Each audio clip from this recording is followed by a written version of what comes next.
Here are the top stories for today, June 18, 2020. Malacanang welcomed the plan of the LTFRB on the resumption of public utility jeepneys once quarantine protocols are further eased. The Bureau of Immigration says travel restrictions remain in place in areas under GCQ. Frontline workers may now avail of employees' compensation benefits. And online sellers are urged to register to legitimize their entity.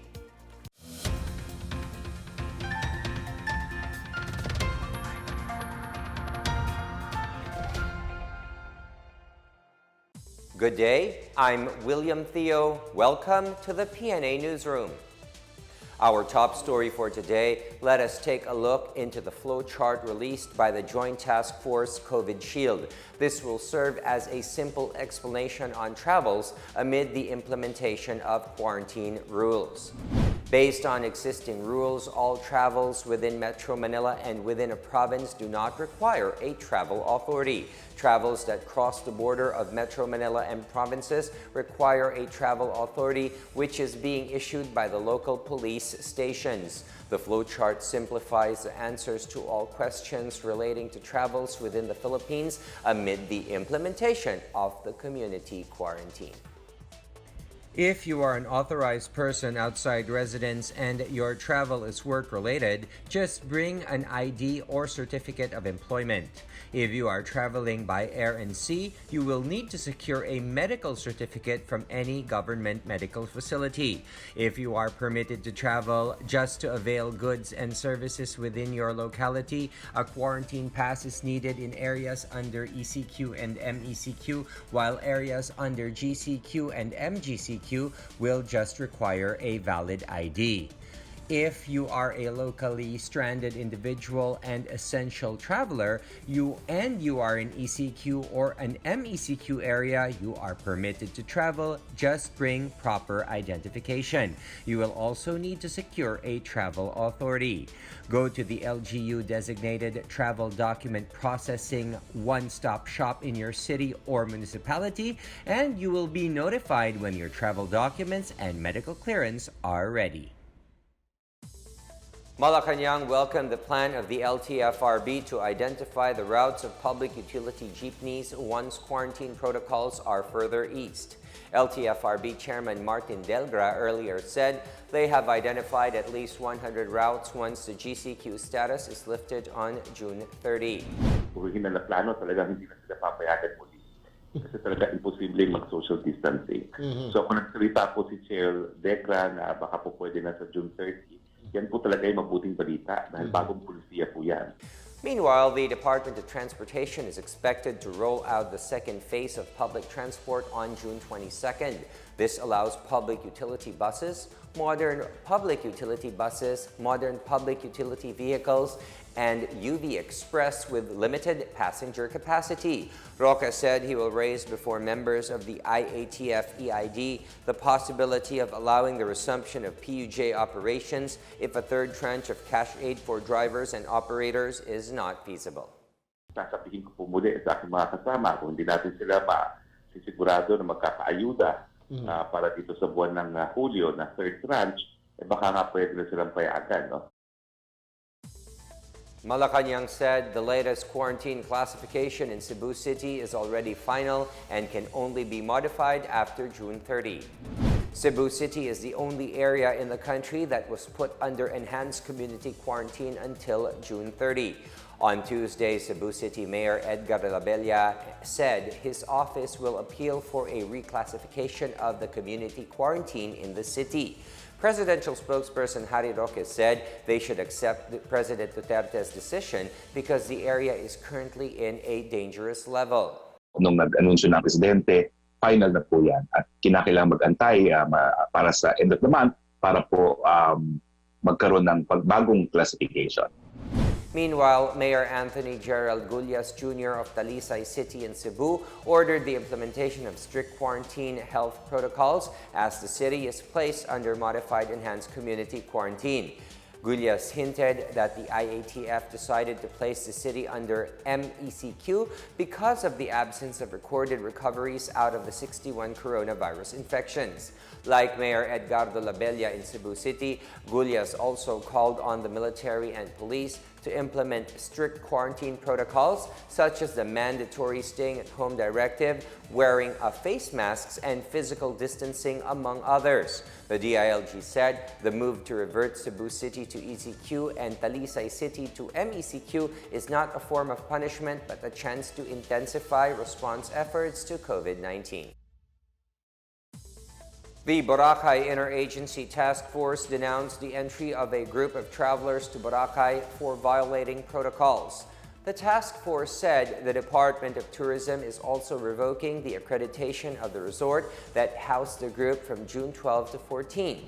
Boracay was reopened to tourists from Western Visayas on June 16 upon the recommendation of the Aklan government and the approval of the Boracay Task Force. Tourism Chief Bernadette Romulo Puyat said the reopening for select travelers serves as a dry run for Boracay once it accepts more tourists from other regions. One of the said guests is an employee of the Bureau of Fire Protection who tested positive for COVID-19. Romulo Puyat said the guest checked in on June 12 and pretended to be part of the task force delegation when it convened a meeting on the island from June 11 to 12. Contact tracing had been conducted immediately and that the hotel staff who came in contact with the guest have been quarantined.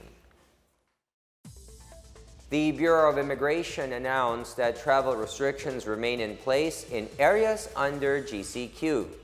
And the Negros Oriental Task Force requires airlines to submit passengers list for monitoring purposes. More on these from Benj Wandog. The Bureau of Immigration on Wednesday said it continues to impose travel restrictions set by the IATF-EID after President Duterte has extended the general community quarantine in Metro Manila until June 30. BI Chief of National Operations Center, Melvin Mabulak, said they are in close coordination with the task force regarding international flight travel restrictions at the NAIA. He said BI has a one-stop shop that processes travel documents of arriving and departing passengers. Under existing guidelines, only overseas Filipino workers, Filipino citizens and their spouses and dependents, permanent residents, and foreign diplomats are allowed to enter the country. Meanwhile, only foreigners, OFWs, permanent residents, or holders of student visas abroad can leave the country anytime. Immigration naman ay kasama din po pag nagkakaroon ng meeting with the IATF at sa travel restriction wala IATF, kaya yun pa rin ang sinusunod natin. We have to understand, we have to leave it yung dating kasi baka ma-overwhelm yung dami ng dumarating, and we have to understand lahat po yan ay nag-undergo sa testing at inalalagay po sa mga facility. Meanwhile, the provincial IATF-EID of Negros Oriental is asking airlines and shipping companies for a copy of their passenger manifests to help in the documentation of returning residents. Provincial IATF Executive Director Adrian Cedillo said while these passenger manifests cannot be made publicly available, it is necessary for them to have a list of the people disembarking in Negros Oriental for proper accounting. He said Governor Roel Digamo has already written the Vice President of Philippine Airlines to ask for the passenger manifests with an assurance of strict confidentiality. For the PNA Newsroom, I'm Benj Bondo. The chief of the World Health Organization welcomed positive news from a trial on dexamethasone to treat patients severely ill with coronavirus disease 2019. WHO Director General Tedros Adhanom Ghebreyesus welcomed news of positive initial results from the recovery trial in the United Kingdom, saying dexamethasone cuts the risk of death in severely ill coronavirus patients. He said the treatment was shown to reduce mortality by about 1/5, and the mortality rate for patients requiring a ventilator was reduced by about 1/3. The UK has recorded more than 300,000 cases and more than 42,000 deaths. Still to come, frontline workers may now avail of employees' compensation benefits. And PCOO Secretary Martin Andanar says the conviction of Rappler CEO Maria Ressa is not a cause for concern. More on these when the PNA Newsroom continues.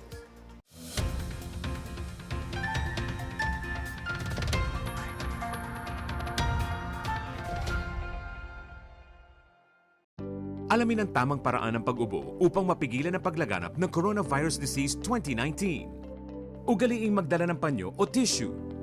Kung uubo o babahing, takpan ang buong ilong at bibig gamit ang panyo o tissue. Kung walang dalang panyo o tissue, maaaring gamitin ang braso na pantakip. Kung nakararamdam na kailangan umubo o bumahing, agad na dumistansya sa mga tao sa paligid. Huwag dumura kung saan-saan, gumamit ng tissue at itapon sa basurahan.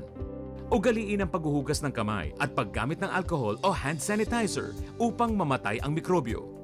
Basta't sama-sama at laging handa, kaya natin to! Isang paalala mula sa DOH, PCOO, KBP at ng himpilang ito.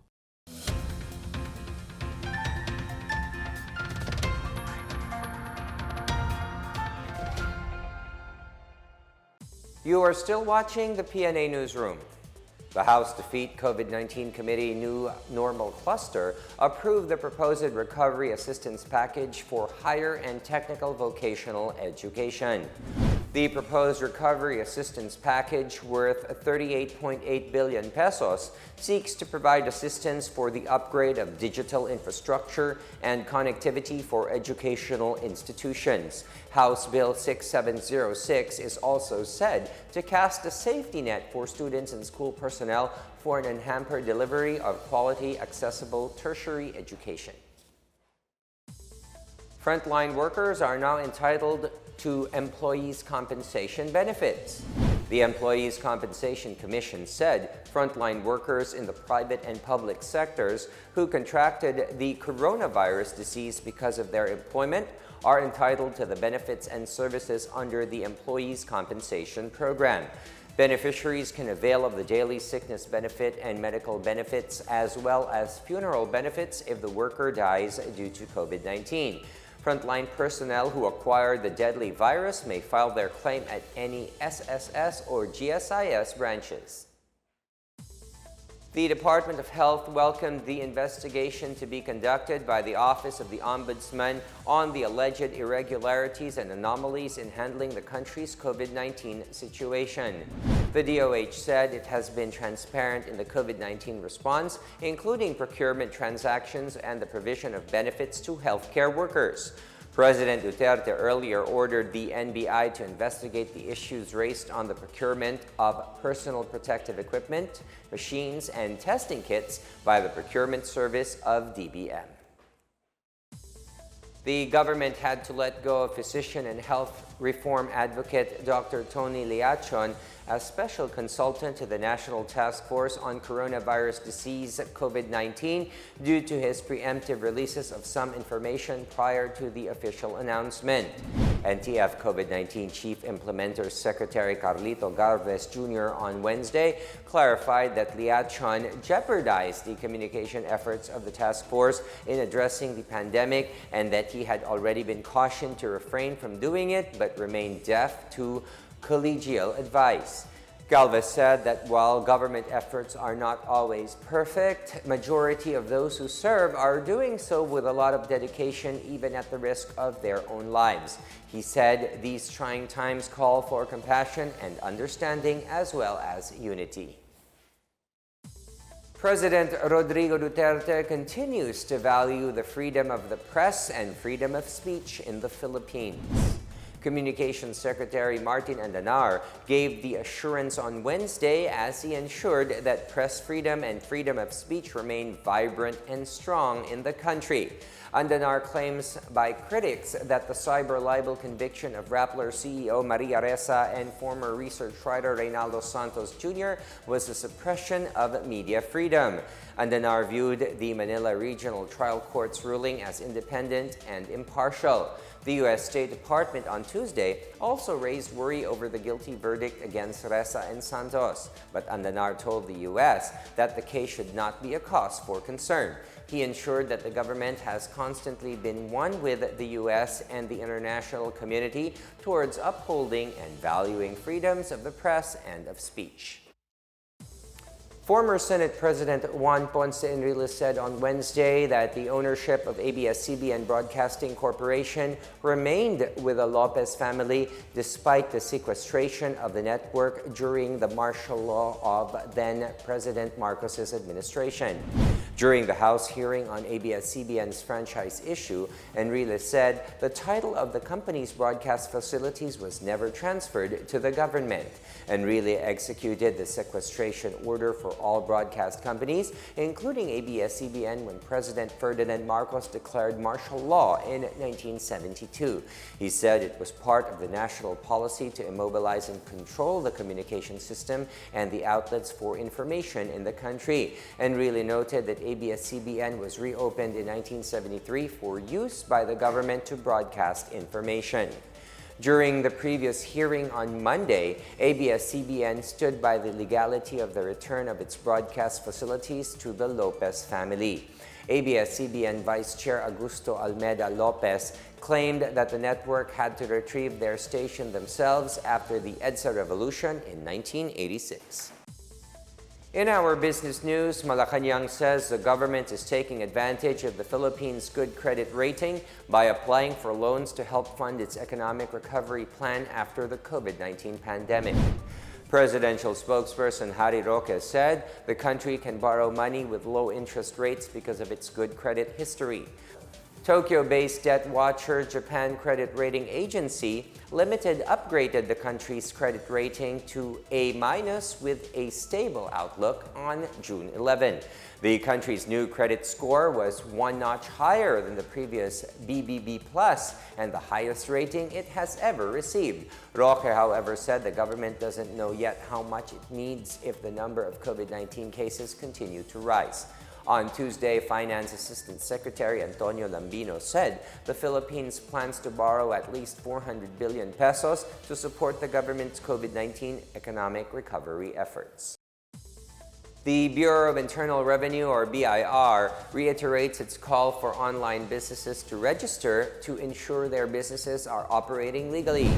BIR Deputy Commissioner Arnel Guballa said small business owners need not worry about registration and taxes if their earnings do not exceed 250,000 pesos annually, since they are exempted from paying income tax. He said registration fee for online sellers is 500 pesos and that the only fee they need to pay unless they do not qualify for tax exemption. Guballa further said the call for business owners with digital operations to register with BIR has been made since 2013. Guballa said what the government wants is to collect value-added tax from business using digital transactions. For service providers that have main offices overseas like Netflix, Guballa said tax that will be collected is VAT since its service is being consumed locally.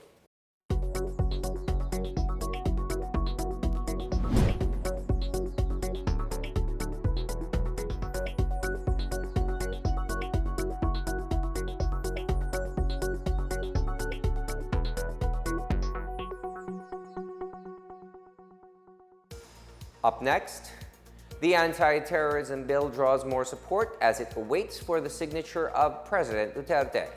And Pangasinan's 100 Islands prepares for the resumption of operations.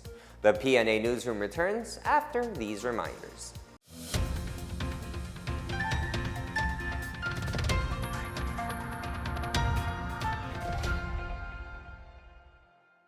Tandaan ang tamang paraan ng paghuhugas at paglilinis ng kamay upang makaiwas sa iba't ibang karamdaman. Basain ng tubig ang mga kamay at sabunin. Unang sabunin ang mga palad at ang likod ng mga kamay. Kuskusin na maigi ang pagitan ng mga daliri at maging ang mga kuko. Isunod ang pagitan ng mga hinlalaki at kuskusin ng paikot ang mga dulo ng mga daliri sa magkabilang palad.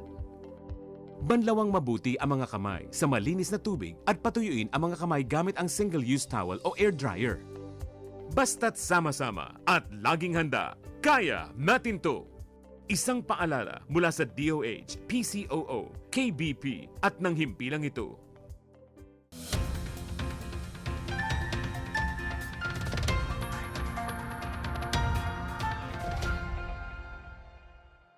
More local government units have thrown in their support for the passage of the new anti-terror bill. This as Senator Panfilo Lacson called the current Human Security Act a dead-letter law that must be refilled by the proposed bill. Marita Mawahe will tell us more. The local government of Haniway, Iloilo has thrown its support behind the proposed Anti-Terrorism Act of 2020, calling it an effective shield against criminality, terrorism, drugs, and corruption. The town expressed its support to the anti-terror bill through a two-page manifesto signed by its Municipal Peace and Order Council on June 11. The MPOC said that the bill will promote the aspired peace for the Filipinos and the society. For its part, the Joint Task Force Bicolandia said passage of the anti-terrorism bill will boost and expedite the government's campaign against a communist terrorist group in the region. Brigadier General Henry Robinson Jr., head of the Philippine Army's 9th Infantry Division, said the law will enhance the security and stability of the country, particularly in Bicol, and will assure further that justice will be served to all the victims of terrorism. He said they are looking forward to a more stringent measure that will help curtail, if not eradicate, the insurgency problem in the region. Meanwhile, the Department of the Interior and Local Government belied the accusations of leftist group Bayan Muna that local chief executives are being forced by the agency to support the anti-terrorism bill. DILG Undersecretary and spokesperson Jonathan Malaya said Bayan Muna is turning a blind eye on the concerns of the LGUs, especially in areas being plagued by terrorists. He said Bayan Muna should not look down on LGUs and assume that they cannot think for themselves. In other news, Senator Panfilo Lacson cited the weaknesses of the Human Security Act, calling it a dead-letter law. Lacson said law enforcement agents are hesitant to file cases under the HSA. He said out of the 735 suspects or respondents undergoing trial, not one of them is being tried for violation of the SHA. Lacson, one of the principal authors of the Anti-Terrorism Act of 2020, said the proposed measure, which has hurdled Congress recently, is a repeal of the law. For the PNA Newsroom, I'm Marita Muaje. President Rodrigo Duterte thanks the various stakeholders who have shown support for the proposed Anti-Terrorism Act of 2020. Interior Secretary Eduardo Año on Wednesday said the president is making sure to go over every portion of the bill as his show of appreciation. He also thanked Senator Panfilo Lacson, principal author of the bill, for the said measure. Among those who expressed support for the anti-terror bill are the Union of Local Authorities of the Philippines, 13 regional peace and order councils, and over 700 local chief executives. Año said that it is clear in the bill that activism is not terrorism and it guarantees the protection of human rights. He added that the measure in fact seeks to protect the rights of innocent people from terrorists. Meanwhile, Malacanang said President Duterte will wait for the vetting process to be finished before he decides to sign or veto the anti-terror bill. Presidential spokesperson Harry Roque said the president is still waiting for Senator Lacson to finalize the measure's provisions. Meanwhile, Roque clarified that it was not the president who sought support for the anti-terror bill from the 784 local government officials. Roque said it was only natural for the Interior Chief to seek support from local government officials who deal with the threat of modern-day terrorism. More than 100 Manobo children in the indigenous people communities in the towns of Tago and San Miguel in Surigao del Sur received their early school supplies from the Army and local government units. Involved during the distribution were forces from the 7th Special Forces Company of the 3rd Special Forces Battalion and representatives from the LGUs of Tago and San Miguel. Each of the children received packages with notebooks, erasers, pencils, ballpen, sharpener, crayons, and scissors. The activity is in anticipation of the opening of classes in August. The IP communities were once exploited by militants that demonized the community support teams assigned to deliver basic social services. Through the efforts of the task force to end local communist armed conflict, IP communities and their leaders now support the activities of the Army, including the conduct of military operations against the NPA rebels. The government of Marawi and Task Force Bangon Marawi answers accusations about debris looting. Christine Lynn Viajante filed this report. Marawi City Mayor Attorney Mahul Usman Gandamra slammed social media posts on looting accusations regarding the disposal of debris inside the most affected area of the war-torn city. The official said that the local government created 2 committees especially dedicated to provide quick and rational solutions to the disposal of MAA debris in cooperation with the Task Force Bangon Marawi, National Housing Authority, and civil society group CIACO Pagtao Incorporated.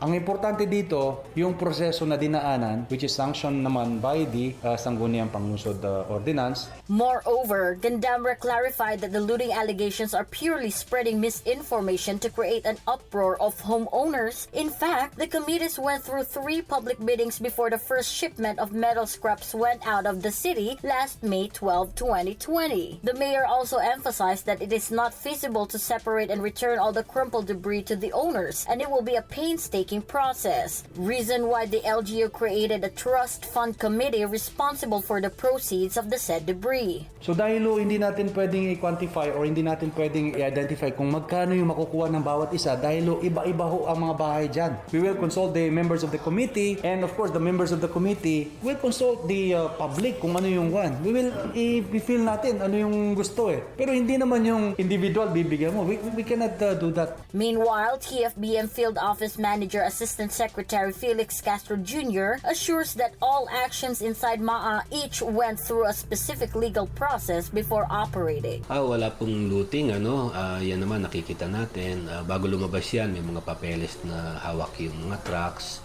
This is with the knowledge of the LGU. Meron silang tao actually na nagmo-monitor. Meron din tayong CSO partner na nagmo-monitor, nakikita. Araw nga na binabiyahe yan, nakikita sa kalsada. Ito ay legal at walang looting na nagaganap. For PNA Newsroom, Christine Lynn Viajante of PIA Iligan City Information Center. The famous 100 Islands National Park is resuming operations as Pangasinan transitions into modified general community quarantine.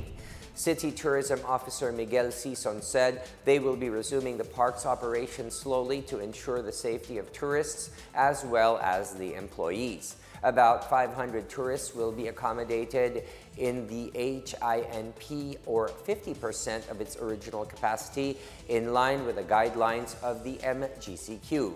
The boats that carry tourists and facilities will only carry up to 7 to 8 persons each. The park will first accommodate local tourists from Alamino City or the 1st District of Pangasinan before accommodating outsiders in the next few weeks.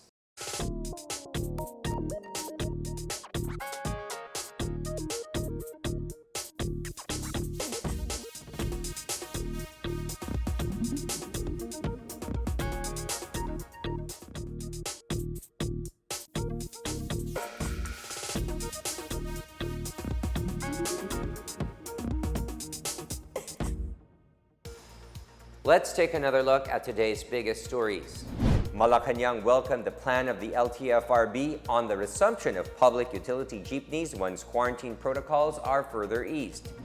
The Bureau of Immigration says that travel restrictions remain in place in areas under GCQ. Frontline workers may now avail of employees' compensation benefits. And online sellers are urged to register to legitimize their entity.